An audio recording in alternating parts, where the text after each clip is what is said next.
Bonjour à tous, bonjour tout en haut là-haut, bonjour tout le monde. Je suis très honorée de m'adresser devant un tel public en revenant effectivement d'un autre monde. Mais c'est mon habitude de changer de monde, de surfer justement entre les mondes. C'est peut-être ça d'ailleurs ma démesure personnelle. Alors quand vous m'avez demandé, Muriel, si je voulais parler sur ce sujet, le sujet peut-on être sans limite qui m'a vraiment interpellée. Parce que en tant que reporter de guerre, femme, combien de fois ai-je entendu ce commentaire qui me hérisse évidemment à chaque fois, à savoir mais tu n'as pas de limite, évidemment. Je suis reporter de guerre, je vais à la guerre, donc je n'ai aucune limite, ça va sans dire. Je n'ai peur de rien, ça va sans dire. Je suis une accro à l'adrénaline, ça va sans dire. C'est ce que tout le monde croit.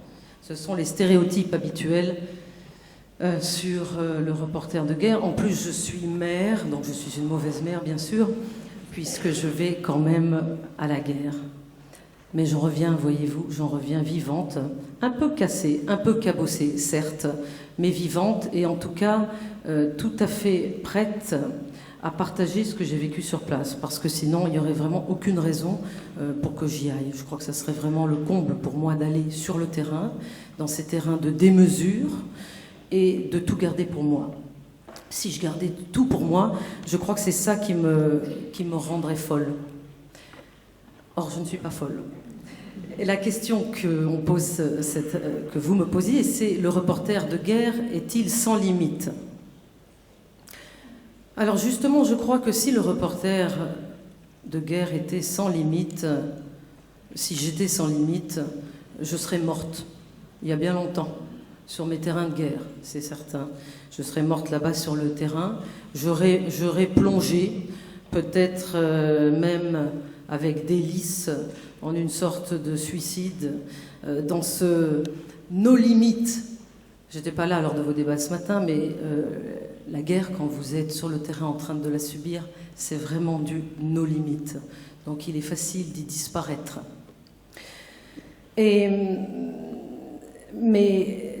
Donc ce no limites caractérise la zone de guerre, alors que ici nous vivons en paix. Nous vivons dans une société démocratique dans laquelle le rapport à l'autre est régi et codifié par des lois, des règlements, par du non-dit aussi, vous le savez, le politiquement correct, le socialement correct, etc. Tout cela vole en éclats dans la guerre, de façon immédiate. C'est une des premières choses que j'ai ressenties, constaté qu'ensuite ça s'est répété à chacun de mes reportage sur place. Le fait que dans le danger, en subissant ce danger en permanence, c'est-à-dire pas simplement 5 petites minutes, on tend son micro et on s'en va, non, parce que ça n'est pas ce que je fais. Moi, je vais dans la guerre, je m'y plonge et j'y reste pendant des jours, des semaines, voire des mois. Et c'est ce que j'ai raconté dans tous mes livres. Que ce soit en Tchétchénie, qui a été ma première expérience de la guerre en 1999 et qui a donné lieu à mon premier livre, Chienne de guerre, ou que ce soit l'Irak et l'Afghanistan. Après le traumatisme du 11 septembre, j'ai passé 4 mois à sillonner l'Irak, du nord au sud, d'est en ouest, et ensuite la même chose en Afghanistan, et puis maintenant la Syrie. Et puis de toute façon, je retourne inévitablement sur tous ces lieux, puisque ni en Irak, ni en Syrie, ni en Afghanistan, ni en Tchétchénie, ces guerres ne sont résolues. Eh bien, j'ai pu constater sur tous ces terrains qu'on allait plus vite à l'essentiel, partout, là-bas. C'est-à-dire qu'il n'y a plus toute la retenue que nous avons ici. Il n'y a plus toute cette codification. Il n'y a plus que l'essentiel. Et l'essentiel, c'est de se débrouiller pour rester en vie. C'est tout. C'est tout simple. Enfin, c'est tout simple. En tout cas, ce sont des besoins primaires. On se lève le matin et on ne sait pas si on sera encore vivant le soir. On se lève le matin, on ne sait pas où on sera le soir. On ne sait pas avec qui on sera. Mais ces journées-là, il faut les passer pour les gens qui vivent dans la guerre sur place et pour moi, qui suis une observatrice extérieure de ces guerres, mais qui suis également dans la guerre autant que ceux qui la subissent. Parce que quand je suis sous des bombardements aériens, qu'ils soient des bombardements alliés en Irak ou des bombardements russes en Tchétchénie, bien sûr, le pilote qui parfois vole si bas avant d'appuyer sur son bouton pour faire descendre la bombe, qu'on peut presque discerner les traits de son visage, eh bien ce pilote-là ne sait pas qui est en bas. Et il ne fait pas la différence, bien sûr, entre la journaliste que je suis et la population civile. Et c'est d'ailleurs ce qui me donne une grande légitimité auprès de cette population, puisque je suis exposée au même danger qu'eux. Et donc je peux voir ce que je n'avais jamais vécu auparavant, c'est-à-dire justement cette solidarité qui n'existe que dans la guerre. Cette solidarité qui répond à une seule chose, à la peur. Parce que la peur est ce qui définit tout dans la guerre. Tout ce que l'on est, tout ce que l'on fait, on est mu par la peur. Mais c'est une peur qui ne paralyse pas, parce que la vie continue dans la guerre, parce qu'on n'a pas le choix. Les gens sur lesquels j'ai écrit, parce que pour moi, écrire sur la guerre, que ce soit les centaines d'articles que j'ai écrits dans Libération, dans Le Point ou ailleurs, ou mes livres chez Fayard, c'est toujours la même chose. Moi, je ne suis pas là pour juger qui a tort, qui a raison dans la guerre, ni expliquer de façon géopolitique, comme un spécialiste qui aurait réponse à tout, ce qui se passera demain et quand la guerre se terminera. Non, je suis là pour observer à ma façon, c'est-à-dire en n'étant pas partie prenante, observer avec le plus de discrétion et d'humilité possible ce qui m'est donné de voir, pour bien sûr ensuite le partager, le raconter dans des livres ou dans des conférences. Donc, il ne s'est pas passé, il ne s'est jamais passé une seule fois dans tous ces pays de guerre où j'ai été que je ne trouve pas le soir où dormir, alors que bien sûr tout est détruit. Quand je vous parle de l'automne-hiver 99-2000, quand un tapis de bombes russes déferlait sur le tout petit terrain, le tout petit théâtre d'opération qu'est la Tchétchénie, qui est grand comme un mouchoir de poche, comme la Haute-Savoie et la Savoie réunies, que je mentionne parce que j'ai grandi en Haute-Savoie, eh bien, il n'y a plus d'hôtel, il n'y a plus rien qui fonctionne. Il n'y a plus que des gens qui essayent de survivre. Et j'ai vécu la même chose à l'infini, en Irak, en Afghanistan et en Syrie. Aujourd'hui, c'est la même chose. Mais ce n'est pas parce que, justement, tout ce chaos nous submerge, nous qui sommes dans la guerre. Ce n'est pas parce que tout est destruction autour de soi que l'on plonge dans la démesure. Non.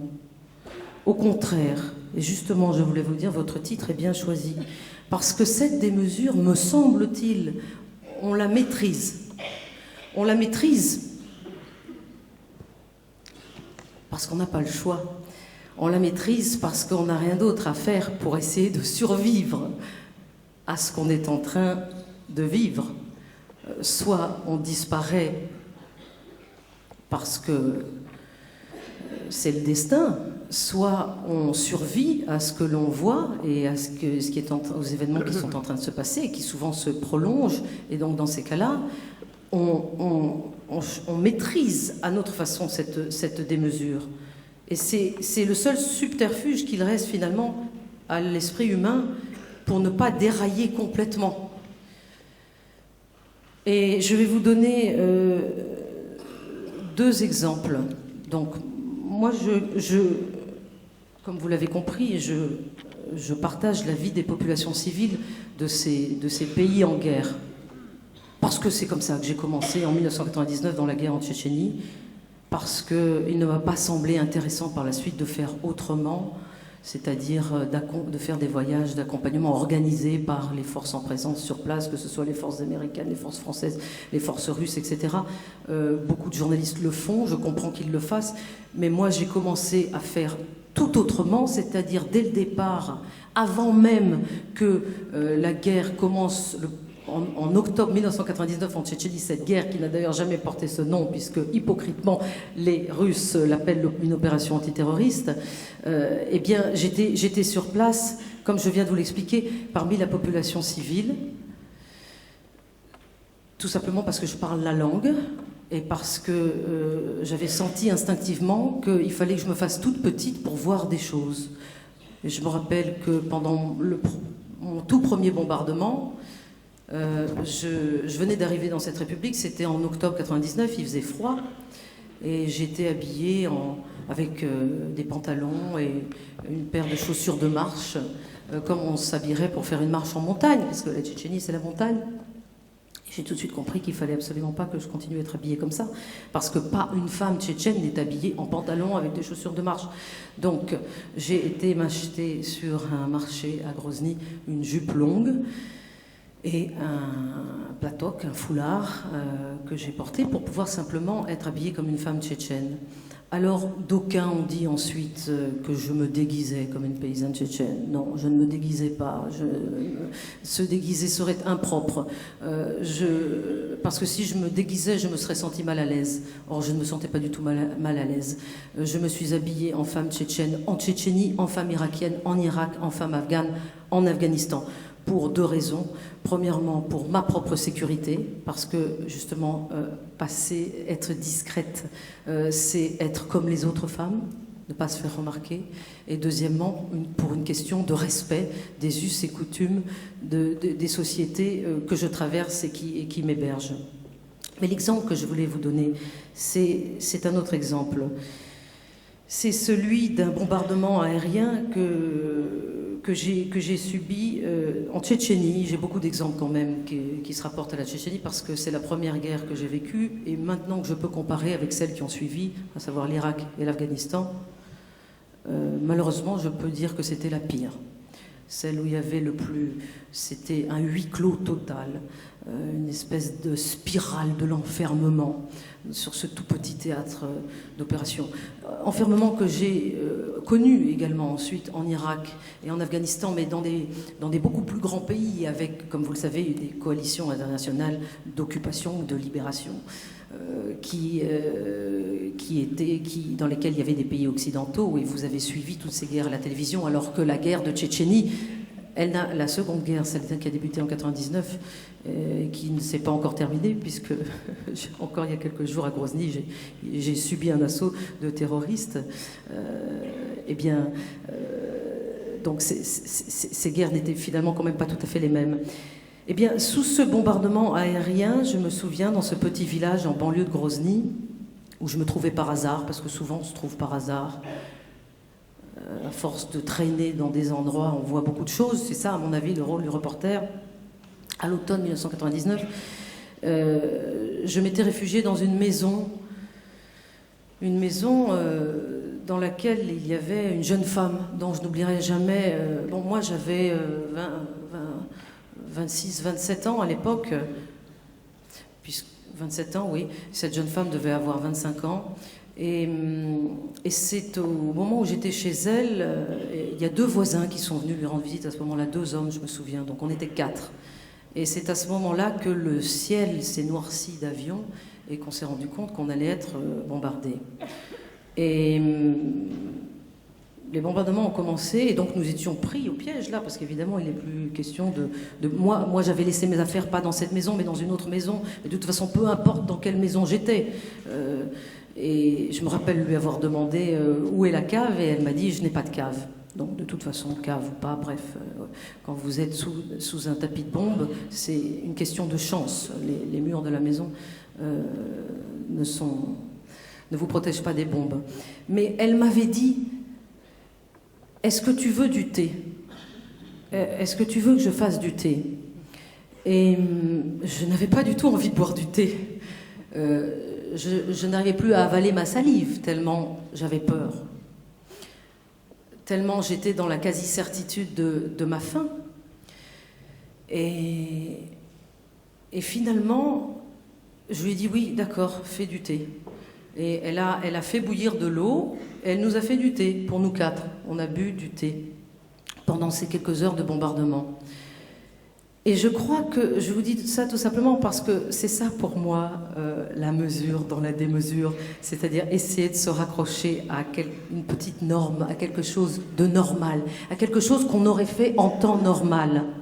Passer du temps ensemble et boire un verre de thé pour essayer d'oublier ce qui était en train de nous arriver. Et l'autre exemple que je voulais vous donner, c'est amusant parce que Muriel, c'est ce que vous m'avez mentionné juste avant qu'on commence tout à l'heure. Je me souviens de ces moments où je marchais des heures et des heures durant, parce que dans la guerre on marche beaucoup, puisqu'évidemment il n'y a plus aucun moyen de transport qui fonctionne. Et je marchais dans la forêt, dans le sud de la Tchétchénie, dans les montagnes du sud du pays, pour essayer de traverser les lignes de front, pour essayer de faire mon métier, pour essayer de rapporter de l'information, pour essayer d'avoir quelque chose à raconter au journal qui était Libération à l'époque et pour lequel je dictais mes papiers de mon téléphone satellite. Et je marchais, je n'étais pas seule, j'étais avec 4 hommes, dont un homme qui est devenu le héros de mon premier livre, Chienne de guerre, qui est un homme qui m'a sauvé la vie à plusieurs reprises, un Tchétchène, un local, qui avait combattu, lui, pendant la première guerre, 94-96, et qui avait choisi, pendant cette deuxième guerre, de combattre d'une autre façon, c'est-à-dire en aidant l'occidental, la journaliste occidentale que j'étais, que je suis, à essayer de comprendre ce qui se passait dans son pays. Donc il avait déposé les armes. Bref, nous marchions, et là aussi, nous avons été pris dans un bombardement très dense. Quelqu'un avait donné nos coordonnées, un bombardement d'artillerie lourde, de tirs de mortier. Et je me souviens très précisément que j'essayais en marchant de me retrouver dans ces marches que je faisais enfant, adolescente, avec mes parents et mon frère, dans les Alpes, où j'ai grandi.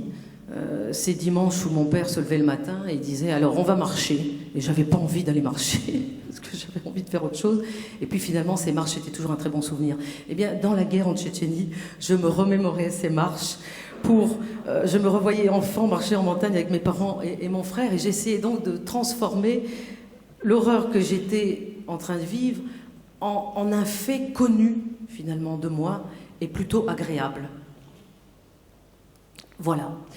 Donc, pour terminer, je dirais que, pour moi, en fait, la seule limite, vous l'avez compris, pour moi, la limite n'est pas celle de la peur. C'est celle du respect, c'est-à-dire du dialogue. C'est-à-dire, s'il n'y a pas de mutualité dans le respect, si je n'arrive pas à obtenir ce respect face à mes interlocuteurs dans la guerre, je n'avance pas. Et si le dialogue est impossible avec ces interlocuteurs, et Dieu sait si j'ai eu en face de moi des interlocuteurs différents, du genre des djihadistes, des combattants qui ont peu de respect pour les femmes en général et la femme occidentale journaliste que je suis, mais tout de même, il faut quand même leur parler, il faut parler à tout le monde. Mais si je ne sens pas un tout petit peu ce respect, cela est ma limite. Alors je ne parle pas, je me tais. Et alors je n'avance pas, je reste où je suis. Et il m'arrive aussi parfois de reculer. Alors pour moi, le reporter de guerre n'a donc pour limite que celle qu'il s'est lui-même construite sur le terrain. Donc ces limites, il ne peut pas les connaître a priori. Moi, je ne les connaissais pas, les miennes, a priori. J'ai dû les vivre, j'ai dû me tester. Et en aucun cas, je le répète, la peur ne peut être une limite.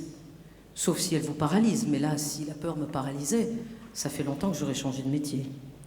Je dirais même plus que la peur est un moteur, elle est un signal, elle est une aide à rester en émoi, à rester sur ses gardes et en même temps ouverte à tous et à tout ce qui se passe. En un mot, à rester vivante. Merci.